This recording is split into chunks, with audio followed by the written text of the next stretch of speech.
நம்ம விஜய் மல்லி ஸ்டோரியில upcoming serial எப்படி இருக்க போகுது அப்படிங்கிறது தான் வந்து இந்த வீடியோல பார்க்க போறோம். மெயினா வந்து பாத்தீங்கன்னா விஜய் கையில வந்துட்டு மல்லி கட்டின கயிறு வந்து வசிய கயிறு தான் அப்படிங்கிற மாதிரி ராஜி வந்துட்டு விஜய் கிட்ட சொல்லிட்டு இருக்காங்க.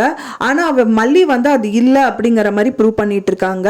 அவங்க என்ன சொல்றாங்க அப்படின்னு பாத்தீங்கன்னா அந்த கயிறு கட்டி விட்டது வந்து பாத்தீங்கன்னா எங்க பெரியம்மா கோயில்ல வச்சு பூஜை பண்ணி கொடுத்த கயிறு, அதுதான் கட்டி விட்டுருக்கா, மற்றபடி வசிய கயிறு எல்லாம் கிடையாது அப்படிங்கிற மாதிரி சொல்றாங்க.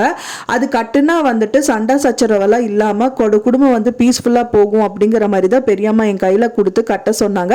அதுதான் நான் அவருக்கு கட்டி விட்டேன் அப்படிங்கிற மாதிரி சொல்றாங்க.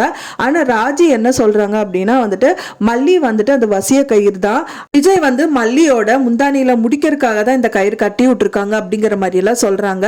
இங்க பாருங்க, அவர் வந்து என்னோட முந்தானியில வச்சு முடிஞ்சுக்கணும் அப்படிங்கிற மாதிரி எல்லாம் நான் எப்பவுமே நினைச்சது கிடையாது. இது கண்டிப்பா பூஜையில வச்சு கொடுத்த கயிறு தான் அப்படிங்கிற மாதிரி சொல்றாங்க.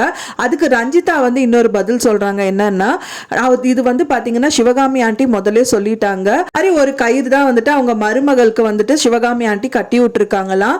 ஆனா அந்த கயிறு கட்டினதுக்கு அப்புறம் வந்து அவங்களோட மருமக வந்து கன்சீவ் ஆயிருக்காங்களாம் அப்படிங்கிற மாதிரி சொல்றாங்க. அது கேட்டவொடனே கண்டிப்பா விஜய்க்கு கோவம் தான் வரும். ஏன்னா வந்து இது வசிய கயிறு, மல்லி வந்து பாத்தீங்க அப்படின்னா வந்துட்டு ரியல் வைஃப் ஆகணும் அப்படிங்கறதுக்காக இந்த மாதிரி விஷயங்கள் எல்லாம் அவங்க பண்றாங்க அப்படிங்கிற மாதிரி தான் போட்டு கொடுத்துட்டு இருக்காங்க அப்படின்னே சொல்லலாம். ஏன்னா அவர் விஜய் கையில கட்டின அந்த கயிறை வந்து கழட்டி வீசணும் அப்படிங்கறதுக்காக தான் ராஜ் இந்த மாதிரி சதி வேலைகள் எல்லாம் பண்ணிட்டு இருக்காங்க அப்படின்னே சொல்லலாம். விஜய் வந்துட்டு அந்த கயிறை கழட்டலாமா இல்ல வேண்டாமா அப்படின்னு சொல்லிட்டு எனக்கு மறக்காம கமெண்ட்ல ஷேர் பண்ணுங்க. 100% அவர் கழட்ட மாட்டாரு அப்படின்னு தான் எதிர்பார்க்கப்படுது. எப்படி நடந்தா நல்லா இருக்கும் அப்படின்னு சொல்லிட்டு நீங்க எனக்கு மறக்காம கமெண்ட்ல ஷேர் பண்ணுங்க. ஃப்ரெண்ட்ஸ், நான் சொன்ன தகவல் உங்களுக்கு பிடிச்சிருந்தா மறக்காம லைக் பண்ணுங்க, ஷேர் பண்ணுங்க, கமெண்ட் பண்ணுங்க, சப்ஸ்கிரைப் பண்ணுங்க.